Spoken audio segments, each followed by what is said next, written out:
अब देसी गाय का A2 दूध अब आ गया ना, हम क्यों उसको छोड़ के उधर गए? तो ये जो स्वतंत्र बुद्धि से विचार करके, ठीक है, बिल्कुल वैज्ञानिक दृष्टि से प्रयोग की कसौटी पर खरी उतरे, वही बात ग्रहण करनी चाहिए। नया सब खराब नहीं है। न चापि काव्यम नवम इति अवध्यम पुराणम इत्येव न साधु सर्वम न चापि काव्यम नवम इति अवध्यम संतः परीक्षान्यतरत भजन्ते मूढ़ परप्रत्यय निय बुद्धि। तो हमने ये परप्रत्यय बुद्धि का जो आश्रय किया है वो छोड़ के हमको हमारी इन व्यवस्थाओं का फिर से एक बार नई दृष्टि से विज्ञान को साथ लेके अध्ययन करना पड़ेगा।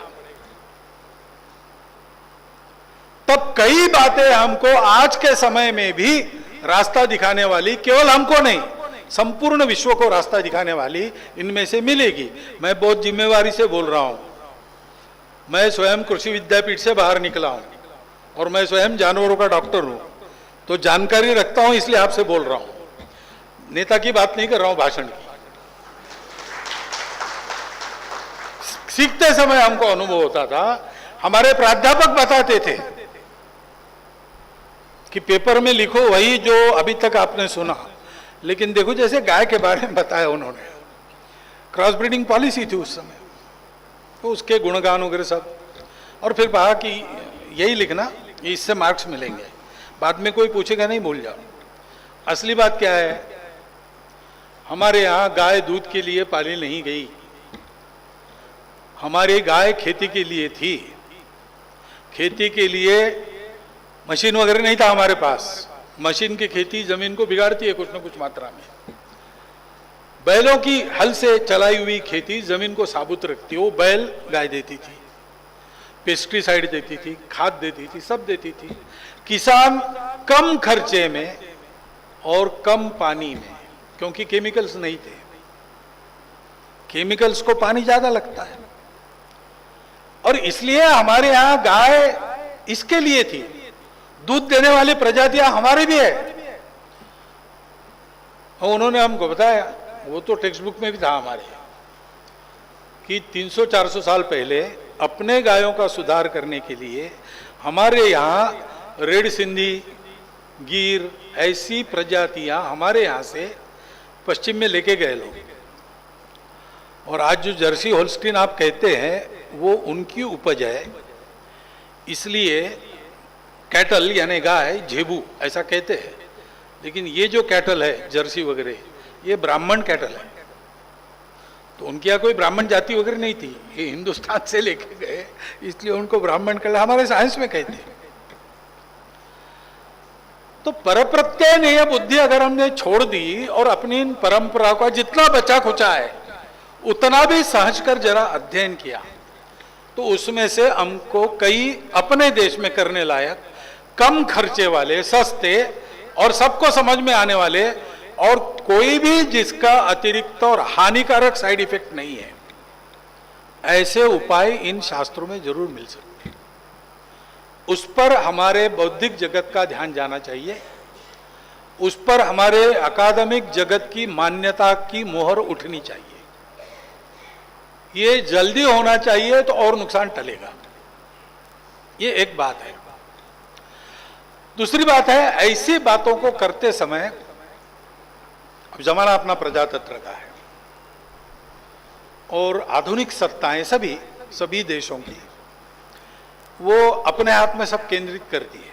प्रजातंत्र हो या राजतंत्र, यानी डिक्टेटरशिप हो, पार्टी की हो या व्यक्ति की हो, राज्य सब कुछ करेगा, वेलफेयर स्टेट ऐसी कल्पना है। राज्य सब कुछ करेगा और राज्य सबका नियंत्रण करेगा। राज्य आपको सब देगा, तो राज्य आपके घर में बच्चे कितने चाहिए ये भी राज्य तय करेगा, आप नहीं तय कर सकते। ऐसा एक पैटर्न है, वो चल रहा है। उसकी गुण अवगुण की चर्चा ये एक अलग बात है, क्या सही है क्या गलत है सोचने वाले लोग तय करेंगे। परंतु उसके कारण एक प्रजा का भी स्वभाव बनता है कि सब कुछ करने के लिए राज्य की ओर ही देखना। और ऐसी अवस्था में चूंकि ये सारा भार राज्य का हो गया, पर्याप्त टैक्स वगैरह लेने के बाद भी विशेषकर भारत जैसे बड़े देश में और विविधता से भरे देश में किसी भी बात को करने की उनकी गति ये बहुत धीरे रहती है। हाँ, कोई विशेष व्यक्ति वहां है, वो घुटने चला के काम कर लेता है तब हो जाता है, लेकिन उसका अपना गुण जो है आज के सत्ता तंत्र का कहीं भी दोष नहीं है, उसकी ये प्रॉपर्टी है, ये दोष गुण की बात नहीं है। वो जैसा बना है वैसा काम करने की उसकी गति धीरे धीरे ही चलती है, इसलिए रेड टेप वगैरह शब्द आते हैं। ये काम अगर होना है और ठीक से होना है, जल्दी होना है, तो उसमें प्रजा का सहभाग ये अनिवार्यता है। बिना जन सहभाग ये बातें पूरी और यशस्वी नहीं होती। कई प्रकार की कठिनाइयां आती है जिसको बिना सरकार के पास गए जनता ठीक कर सकती है।